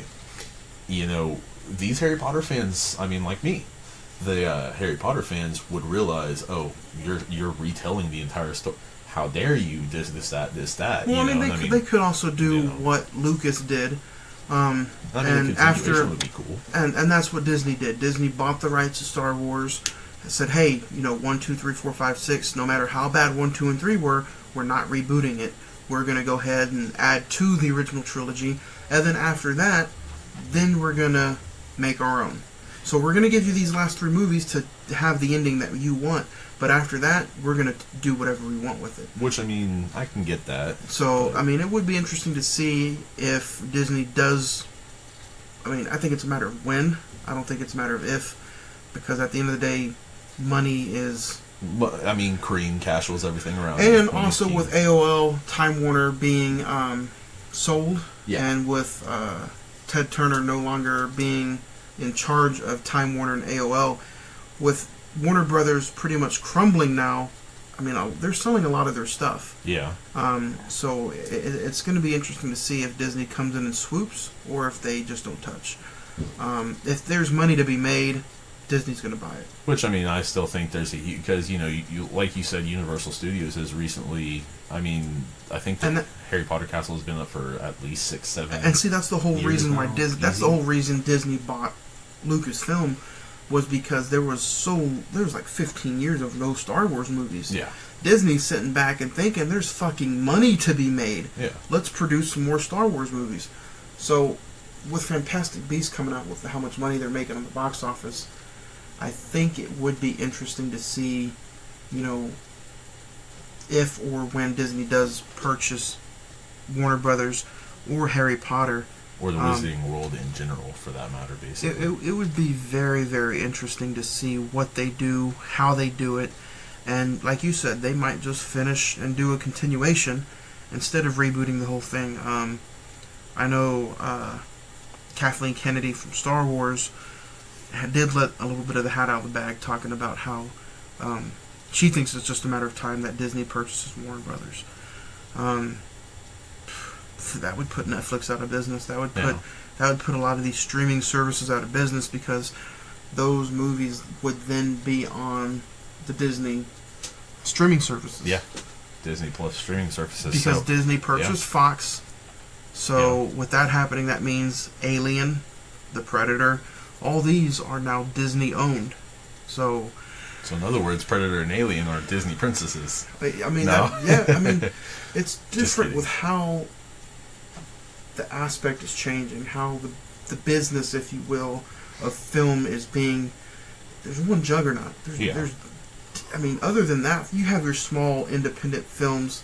You know, you have your smaller A24 movies, but as far as like big box office heroes go, or animation goes, or Star Wars goes, it's all owned by Disney.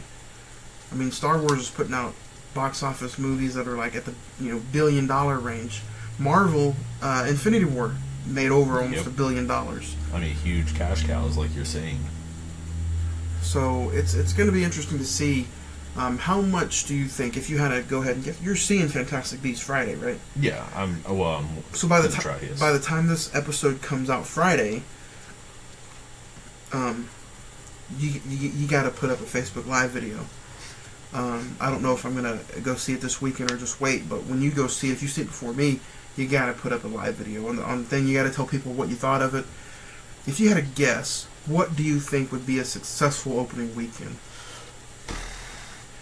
Probably in the range of 40 to 55 million in that area, because now, when we talk about weekends here, I'm talking like Friday through Sunday. I'm talking Thursday night opening Thursday, into Sunday morning. I halfway forget that happens nowadays. So, I halfway forget that. But nowadays, with these movies having a $180 million budget, right, it's either 800 million or bust. Right. We talked about earlier. We talked about Solo. Yeah. Pretty much didn't make any money. They Right. came out even because they had to reshoot.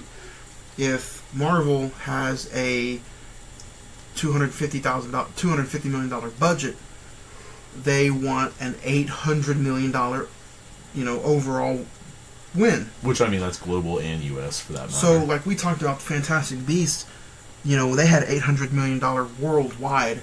Do you think number 2 will come close, or do you think it'll just blow that out of the water and do $1 billion? I think it might do more because Grindelwald and Dumbledore are such. I mean, Dumbledore is such a beloved character. I mean, don't get me wrong. Cried at the death of Dumbledore. I won't lie. Book and movie for that matter. So definitely won't lie. I think the only one that hit me harder was probably Hedwig, because I didn't even realize it on my first read through until 40, 50 pages later. But I think easily about $40 to $55 million opening weekend. I think probably in the range of $750 to $920 million global box office. I think just because you've got all of these characters and all of these little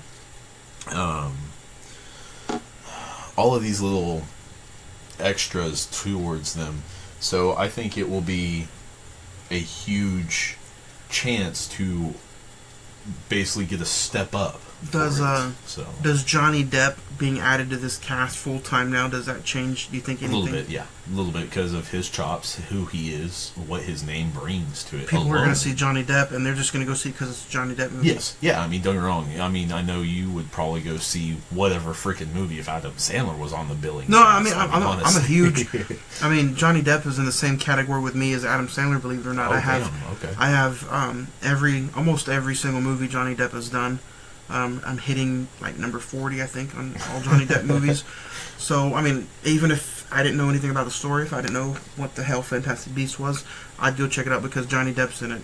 But definitely with the name Grindelwald attached to it, and being Johnny Depp, and then Jude Law, I think brings his crowd into it a little bit, along with him being Dumbledore, young Dumbledore for that matter, and I mean like 40-year-old Dumbledore. That's a huge thing. So I mean, either this movie can just punch its own lights out, or it really just beats the hell out of at least. Well, we don't. Here at the Cine-Men Movie Podcast, we don't give a fuck about ratings. We like it no matter. We go see it, we like it. We're gonna give it good props. Oh yeah. We don't give a fuck about Rotten Tomatoes. To us, IMDb is more. To me and to you, I think IMDb gives movies a little bit more help. Their star rating is a lot better than the freshness of Rotten Tomatoes. Rotten Tomatoes can go suck a fucking turd for all I care, because when you sit and give movies like Batman vs Superman a 42%, you're just feeding on the cocks of politics. That's all I got to say about Rotten Tomatoes. I took the Flickster app and Rotten Tomatoes off my phone. I don't use them anymore. Pieces of shit. IMDb, we can rate a lot more better with IMDb. They don't trash on movies like that piece of shit Rotten Tomatoes does. So we go into every single movie here at the Cine-Men Movie Podcast with an open mind. We do that with everything we watch, whether we love it or not, or whether we hear bad stuff about it or not. So I think Fantastic Beasts 2 is going to kill it at the box office. I think it's going to make $850 to $900 million. I really, really think that.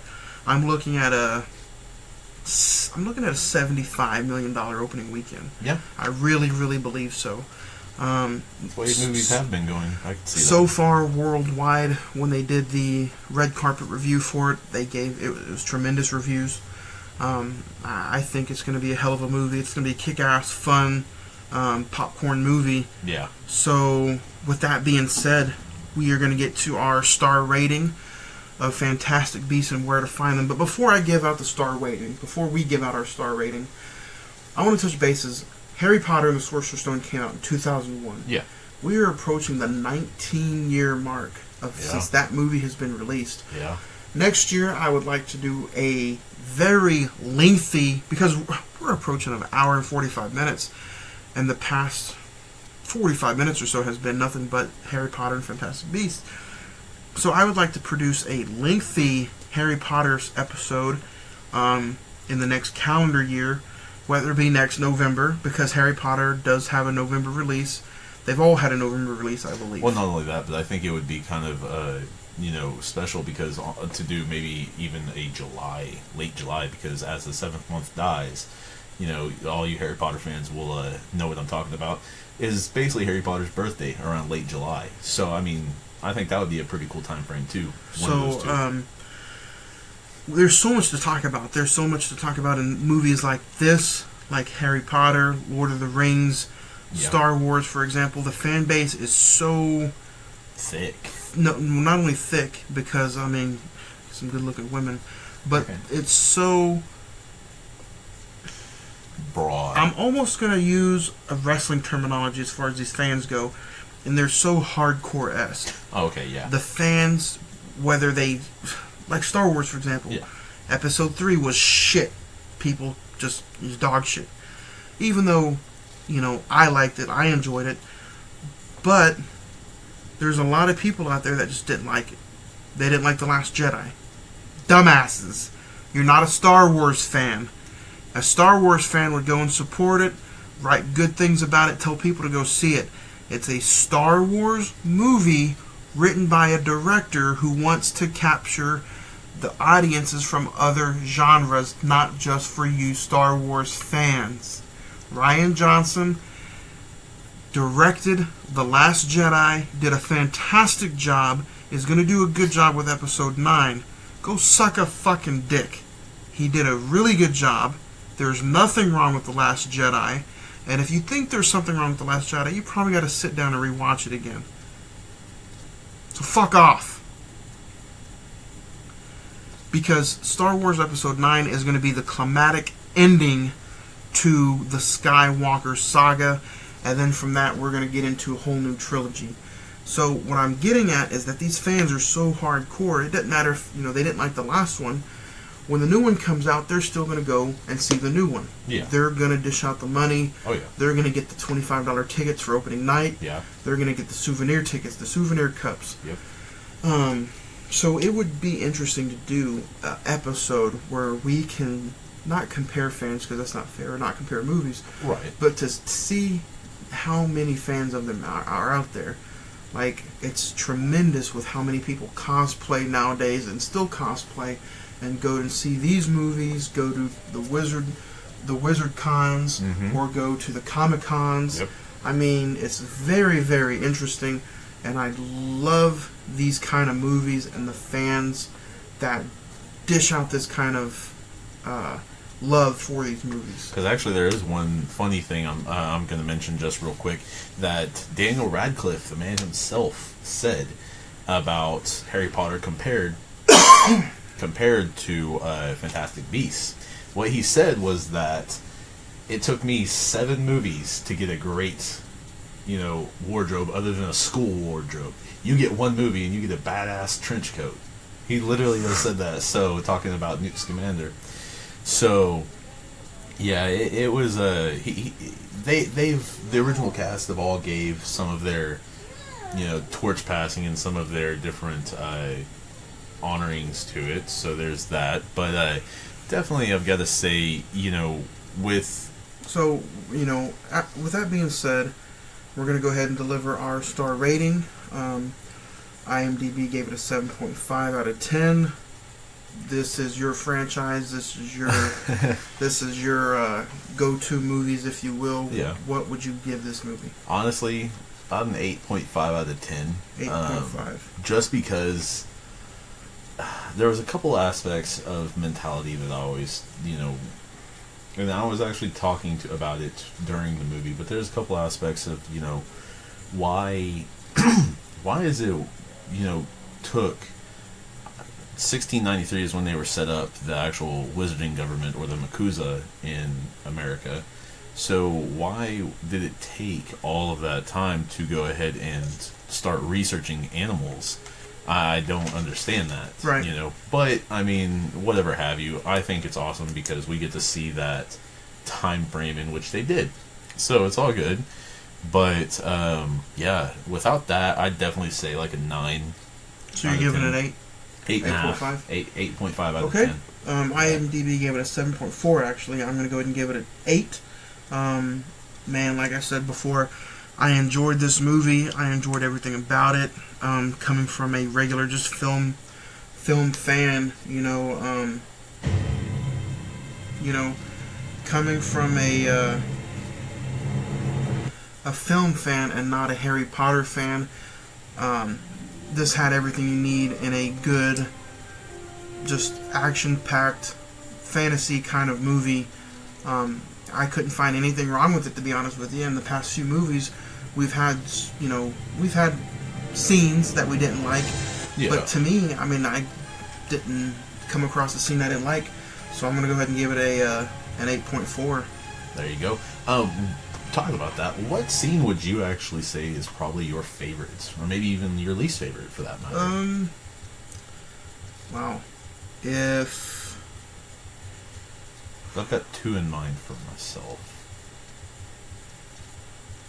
If I had to pick a favorite scene, it would probably be the scene where he was, my favorite scene, if I had to choose a one that I can laugh at, would be where he's trying to get the big rhinoceros-looking thing, right, and capturing him. My other one would probably be the final battle at the end. Yeah, definitely. I agree with that on both, for that matter, because yeah, same here. I've got to say, both of them, 100%. I agree with you, simply because that one was hilarious. When he was trying to get what's called an erumpent, sorry. When he was trying to get the erumpent in, and she was in season. She smelt the clone, liked Jacob Kowalski so much that she ran her little heart out to him. Or, I guess she's got probably a big heart. But, yeah, Is that definitely. your favorite scene, too? For comedy, definitely. For seriousness and all, Wizarding World-esque, I've got to say, I agree with you, especially when the Revelio scene came on, and you find out that it is Grindelwald instead of Percival Graves, which is an awesome thing and kind of a cool Easter egg kind of deal for me. Yeah, those two, I've got to align with you, were my favorites. All right. So, yeah. So, man, this episode ran a little bit long, which I have no problem with. Oh, no. We got a good show lined out for you next week. I am proud we put the finishing touches on Fantastic Beasts and where to find them. Honestly, I was a little worried about this episode. I didn't know much about it. Wasn't necessarily my cup of tea as far as history goes, but I enjoyed the movie, loved the movie, enjoyed the episode. Had some sad news, strike movie news today. Yeah. But, man, it is all... It is nothing but flying high next week. I promise you, I would take my wand and lead you into the darkness. I promise you. It's all good. So next week, November 23rd, we are covering 2015's Creed as we get ready for Creed 2 and Thanksgiving Day, starring Michael B. Jordan, Sylvester Stallone, written and directed this time by Sylvester Stallone. I cannot be any more pumped for this episode. Honestly, yeah, I definitely, I've watched the entire Rocky series along with you, for that matter. You're the one who introduced me to it. I mean, honestly, so yeah, I can't wait for that. Cannot wait.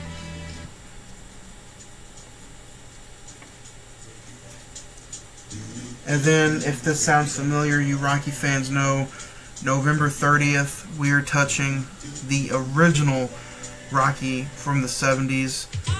Screenplay written by the man himself, Sly Stallone. This song is actually performed by Frank Stallone. The original Rocky for me is very, very close. As you said, I introduced you to Rocky. Yes, sir. My dad introduced me to Rocky. All right. So this is a feel-good story for me. One of those movies that really hit home for me. And I cannot be any more excited to touch on Rocky in a few weeks. Hell yeah. We got to talk about the video game. We used to sit and play the video game for hours. Oh man, I think I would make you upset because I would just keep on Rocky all the time. You're like, man, no, try different characters. It's fun. But no, man, I'm excited. Creed next week, Rocky the week after that, and that'll end the month of November for us. December the 7th, it is all about 8 Crazy Nights and Adam Sandler. Uh-oh. This is going to be an episode kind of like last week with Robin Williams and Hook. We're going to be doing an episode on Adam Sandler and 8 Crazy Nights. December the 14th will be, we touched bases on it today, it's going to be all about the DC Universe and the DC movies. I'm going to ask, though, is that a technical foul? If I'm in the mood today, like I am during the DC episode, it's going to be a huge technical foul. We toss the motherfuckers out of here. And then December the 21st is our Christmas episode. I'm still kind of up in the air on my Christmas movie. I was going to go with A Christmas Story. If you're sticking with Santa Claus, that's fine. 100%. But we will talk all things Christmas movies on that December the 21st episode. We will also give our thoughts about Aquaman, because I'm sure we'll see it by then.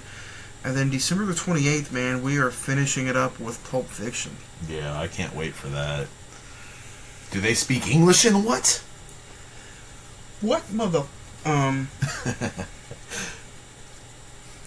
But man, we told you guys about some huge news in the earlier week on the podcast, and it is time to deliver what you have been waiting for. Yes, sir.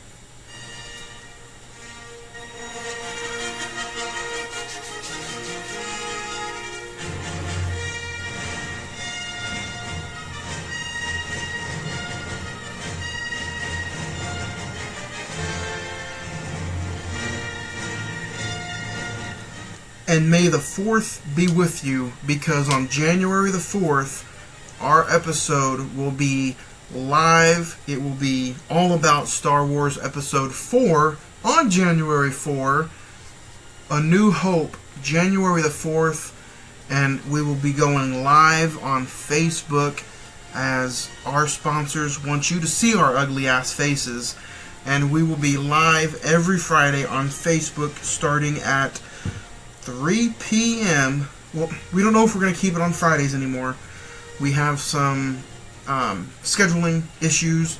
The episode will be on Spotify on January the 4th. But after that, we don't know when the live episode is going to be. Did I hear you right? We're going live on Facebook? We're going live on Facebook, and it'll either be... hopefully it'll be on Monday nights. We're going to try to be on Monday night. Try to compete with that old bastard Vince McMahon. Monday Night Mayhem. But hopefully we can stick it at Monday nights around 7 p.m. And then the episodes will still air on Spotify on Fridays.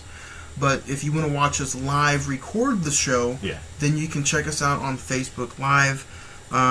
Time and day to catch us live will still be coming in a few weeks, but we are taking the show live on Facebook. You can interact with us via phone call. Yes, sir. You can call us. We'll have a whole new setup. We're gonna have a new. We're gonna be live. Yeah. You can see us talk to each other. You can see what we look like. You can see us. You can see all the crazy shit that we do that you can't see us while we do the podcast. Definitely. And I mean, on top of that, you can comment live during it, of course, with Facebook, and send us in requests, send us in just, whatever it is with us. So, yeah, definitely interact. We would love that. And that's why we are announcing this a little over about a month, 6 weeks, 5-6 weeks ahead of date. So you, our fans, are looking for that and able to interact and able to know. Simple as that. So looking forward to that. Yeah, and then episode 2 of Facebook Live is going to be the 30th anniversary show. It's going to be the 30th anniversary of Batman. Yep. So the first 2 movies of January have been announced. So Gotta be excited. Man, I'm excited about Star Wars. Excited about Batman. Yeah. But you can catch us Facebook Live starting in January. Everything you need to know about your movies, you can catch right here on the Cine-Men Movie Podcast as we see you next week for 2015's Creed. This is Edward Silverscreen. And Enough said. And I'm Johnny Rill, saying that we will see you next week as we cover Rocky and Creed for 2015's Creed right here on the Cine-Men Movie Podcast.